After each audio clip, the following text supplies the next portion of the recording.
पिछले वीडियो में हमने देखा कि कॉन्स्टिपेशन क्या होता है, उसके क्या क्या रीजंस होते हैं। तो उसी को कंटिन्यू करते हुए अभी हम जानते हैं इसके लिए हम सॉल्यूशंस क्या क्या कर सकते हैं। कॉन्स्टिपेशन के लिए तो बहुत लोग बहुत सारे सॉल्यूशंस करते हैं, लेकिन जो हमने ओपीडी में ऑब्जर्व किया है, जो पेशेंट्स में हमने देखा है और कुछ कुछ चीज़ें जो आयुर्वेद में बता के रखी है, उससे कुछ पॉइंट्स हमने निकाले हैं, वो अभी आपको बताते हैं। उसमें से पहला सॉल्यूशन आपका ये हो सकता है कि आप सबसे पहले अपने डाइजेशन को जानें, अपने डाइजेशन को सही रखने की कोशिश करें। अगर आपको इसके बारे में और डिटेल जानना है तो डाइजेशन या डाइजेस्टिव फायर पे हमने ऑलरेडी एक वीडियो बना के रखा है, आप उसको डिटेल में सुनिए तो आप अपने डाइजेशन को काफ़ी अच्छे से समझ पाएंगे और उसको प्रॉपरली मेंटेन कर पाएंगे। दूसरी चीज़ है, आप सुबह खाली पेट रोज़ 1 चम्मच, जैसे बहुत लोग पेट साफ होने के लिए 1 गिलास 2 गिलास, कुछ कुछ लोग 1 लीटर 2 लीटर भी पानी पीते हैं। उसके अलावा आप सिंपल चीज़ करिए, पानी बंद कर दीजिए, 1 घूंट सिंपल पानी के साथ में 1 चम्मच पतला किया हुआ गाय का घी अगर आप लेना शुरू करते हैं तो ये क्या करता है, हमारे बॉडी की हीट कम कर देता है, इंटेस्टाइन को लुब्रिकेट कर देता है, जिसकी वजह से कॉन्स्टिपेशन रिलीव होने में काफ़ी लोगों में हमने पॉजिटिव चेंजेस देखे गए हैं। तो आप इसका एक सेवन अर्ली मॉर्निंग कर सकते हो। इसके अलावा आप थोड़ा सा एक और ध्यान रखिए कि जैसे आइसक्रीम्स है, फ्रूट्स है, ये पॉसिबली खाना खाने के बाद में आप इसका सेवन ना करिए। खाना खाने के बाद अगर आप आइसक्रीम, फ्रूट्स या इन जैसी चीज़ों का सेवन करते हैं तो क्या होता है, पहले ही खाना पेट में जा चुका है, बॉडी उसको डाइजेस्ट करने की कोशिश कर रहा है। अब उसमें अगर ये सब चीज़ें गिरने लगेंगी तो क्या होगा, हमारे बॉडी में इंडाइजेशन होना शुरू हो जाएगा। अगर बॉडी में इंडाइजेशन हो जाएगा तो हमारा बॉडी पचाएगा ही नहीं तो बाहर क्या निकालेगा। तो कॉन्स्टिपेशन हमको ऑब्वियसली होना है, तो पॉसिबली ये चीज़ों को आप थोड़ा सा गैप रखिए। आपको लेना ही है तो पॉसिबली 2 बार खाने के अलावा जब भी आपको भूख लगती है उस समय में आप इसका सेवन कर सकते हो। उसमें भी आइदर आप फ्रूट्स लो, फ्रूट्स तो आपके लिए ज़्यादा बेटर हो जाएंगे। ठीक है। दूसरा चीज़, आप अपने खाने में थोड़ा सा फाइबर सप्लीमेंट आपके डाइटरी हैबिट में होना चाहिए। तो वेजिटेबल्स की मात्रा आप सब्जियों में ज़्यादा रखिए। जो भी आप सुबह के खाने में, शाम के खाने में सब्जियां खा रहे हो तो फाइबरस जो फूड है वो आपके डाइट में आप समावेश ज़्यादा करिए।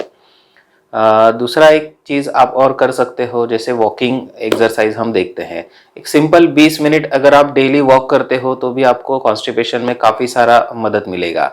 सिंपल 20 मिनट वॉक करने से हमारे बॉडी का मोबिलिटी बढ़ता है, बॉडी का मोबिलिटी बढ़ेगा, मूवमेंट ज़्यादा होगा तो हमारा डाइजेस्टिव फायर बढ़ेगा, डाइजेशन सुधरेगा। डाइजेशन सुधरेगा तो इनडायरेक्टली हमारा इंटेस्टिनल मूवमेंट बढ़ना शुरू हो जाएगा।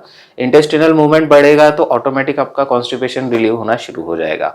इंटेस्टिनल मूवमेंट बढ़ाने के लिए आप कुछ योगासन भी कर सकते हैं, जैसे पवन मुक्तासन है, वज्रासन है, जो वायु का अनुलोमन करता है। अपान वायु को अगर अनुलोमन कर दिया तो ऑटोमेटिक हमारा पेट साफ होना शुरू हो जाता है। या वज्रासन जो हमारे डाइजेस्टिव हैबिट को काफ़ी इंप्रूव करता है, हमारा डाइजेशन इंप्रूव करता है। इसके साथ साथ अपान वायु मुद्रा इस प्रकार से जो हम लगाते हैं, इस मुद्रा में भी आप बैठ सकते हैं, इससे भी आपको काफ़ी बेनिफिट मिलेगा। अगर आपको कुछ एडिक्शंस है, अल्कोहल है, स्मोकिंग है, तो पॉसिबली आप एडिक्शन से थोड़ा सा दूर रहिए, एडिक्शन को धीरे धीरे कम करते जाइए, जिसके इफेक्ट की वजह से हमारे बॉडी में जो कॉन्स्टिपेशन आ रहा है या अदर भी जो समस्या आ रही है वो धीरे धीरे कम होना शुरू हो जाएगी। इसके साथ साथ आप कुछ चीज़ें और घर में कर सकते हैं, जैसे नाभि पूरण है। कैस्टर ऑयल आप थोड़ा सा लीजिए, 2-3 बूंद कैस्टर ऑयल रात को सोते समय ले डाउन करिए, नाभि में 2-3 बूंद कैस्टर ऑयल डालिए और क्लॉकवाइज डायरेक्शन से थोड़ा सा पेट को आप गोल गोल क्लॉकवाइज डायरेक्शन में मसाज करिए, जिससे इंटेस्टिनल मूवमेंट बढ़ने में आपको थोड़ा सा इंप्रूवमेंट होगा और आपका कॉन्स्टिपेशन रिलीव होने में मदद मिलेगा। साथ ही साथ आयुर्वेद में पीछूधारण भी बताया है। तो जो आपका एनल ओपनिंग है, लैट्रिन की जगह का जो ओपनिंग है, एक छोटा सा कॉटन लेके कैस्टर ऑयल में हल्का सा डुबो करके वहां पे आप रखिए, 10 से 15 मिनट रखिए, बाद में आप उसको निकाल दीजिए। रात के समय में अगर आप इतना भी करते हैं तो इससे आपको काफ़ी बेनिफिट मिलेगा। एक घर में बनाने वाला काढ़ा मैं बहुत लोगों को सजेस्ट करता हूँ। उसमें आप सौंफ, थोड़ा जीरा और थोड़े 10-12 काले मुनक्का, मुनक्का जो किशमिश होते हैं वो नहीं, ब्लैक वाले जो होते हैं वो ज़्यादा इफेक्टिव होते हैं। तो इसका आप प्रॉपर काढ़ा बना करके अगर रात को सोते समय लेते हैं या सवेरे भी लेते हैं तो इससे आपका डाइजेशन भी सुधरता है, पित्त भी कम होने लगता है और आपका पेट साफ होना भी शुरू हो जाएगा। तो इनमें से कुछ चीज़ें आप घर में ट्राई कर सकते हैं। एक सबसे इम्पॉर्टेंट चीज़ है आपकी नींद। बहुत लोगों को क्या होता है, रात को 10, 11, 12 बजे खाना खाते हैं, और फिर 2-3 बजे सोते हैं। अगर आपका प्रॉपर नींद ही नहीं होगा तो हमारा बॉडी ऑब्वियसली जो हमारे ब्रेन में जो न्यूरोकेमिकल सीक्रेट होते हैं प्रॉपर सीक्रेट नहीं होंगे, जिसकी वजह से हमारे बॉडी का हर एक्टिविटी स्लो हो जाएगा। अब बॉडी का हर एक्टिविटी स्लो होगा तो इंटेस्टाइनल मूवमेंट भी स्लो होगी और आपको कॉन्स्टिपेशन से सफ़र करना पड़ेगा। दूसरा इंपॉर्टेंट चीज़ इसमें यह होता है कि लेट नाइट हम खाना खाते हैं।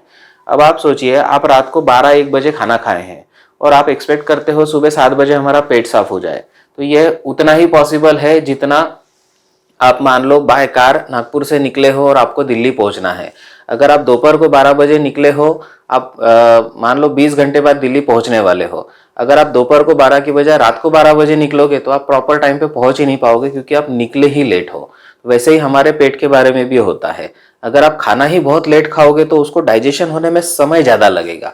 वैसे ही रात को खाना पचने के लिए ज़्यादा समय लगने वाला है, उसमें भी आप लेट नाइट खाना खाओगे और फिर बोलोगे सुबह पेट साफ नहीं होता, फिर 7 बजे उसके लिए आप पानी लेते रहोगे तो इंडाइजेशन ही बढ़ेगा, पेट साफ तो होगा ही नहीं, क्योंकि पेट साफ होना ये फाइनल आउटपुट है। अगर हमारी नींद आप 10 बजे से सुबह 6 बजे तक प्रॉपर नींद लेते हो इस ड्यूरेशन में, तो आप ऑब्जर्व करना कुछ दिन में ऑटोमेटिकली आपका पेट साफ होना शुरू हो जाएगा।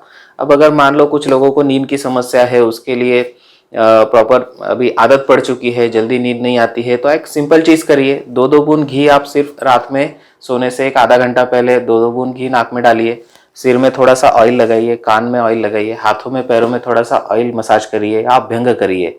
इससे आपको काफ़ी बेनिफिट मिलेगा। ये तो हो गए सॉल्यूशंस जो हम घर में कर सकते हैं। बहुत सी बार ऐसा होता है कि हम इतने हैबिचुअल हो जाते हैं दवाइयों को कि इससे भी काम नहीं बनता है। ऐसी सिचुएशन में, या जिनको क्रॉनिक कॉन्स्टिपेशन है, बहुत दिनों से है, जो इजीली नहीं जा रहा है, तो बेटर है आप प्रॉपर एक ट्रीटमेंट फॉर्मेट फॉलो करिए। जैसे हम आनंद लोक में हर व्यक्ति का प्रॉपर डायग्नोसिस करते हैं, किस वजह से ये लक्षण आया है या किस वजह से ये बीमारी आई है, ये हर व्यक्ति का अलग अलग हो सकता है। मान लो घर में 4 लोग हैं, 4 लोग एक ही खाना खा रहे हैं, चारों लोगों को कॉन्स्टिपेशन हो रहा है, तो एक ही चूर्ण चारों लोगों को काम करेगा ऐसा नहीं है। आप चारों का इंडाइजेशन का कारण हो सकता है, एक का कारण इंडाइजेशन है तो दूसरे का सीडेंटरी लाइफस्टाइल हो सकता है, तीसरे का कारण पित्त बढ़ा हुआ हो सकता है, चौथे का कारण कोई मेडिसिन या कोई बीमारी हो सकती है। तो चारों में आपकी ट्रीटमेंट भी कॉन्स्टिपेशन के लिए अलग अलग ही होगी, सभी को एक ही चीज़ काम नहीं करेगी। तो ये जब तक हमारा रूट कॉज डायग्नोसिस नहीं होता है तब तक आप प्रॉपर ट्रीटमेंट नहीं कर सकते हो। इसलिए हम आनंद लोक में एक फॉर्मेट फॉलो करते हैं जिसमें हम प्रॉपर डायग्नोसिस करते हैं, वो डायग्नोसिस के हिसाब से फिर उसको प्रॉपर ट्रीटमेंट दी जाती है। अगर ऐसा लग रहा है कि बॉडी में टॉक्सिन्स बहुत ज़्यादा जमा है तो सिर्फ मेडिकेशन की बजाय हम थोड़ा पंचकर्म प्रीफर कर सकते हैं। पंचकर्म से आप अपने बॉडी को डिटॉक्सिफाई करके सभी टॉक्सिन्स शरीर में से निकाल करके फिर आप देखेंगे कि आपको ईजिली कॉन्स्टिपेशन से रिलीव हो चुके हैं और उसके लिए आपको बार बार फिर मेडिकेशन लेने की ज़रूरत भी नहीं पड़ेगी।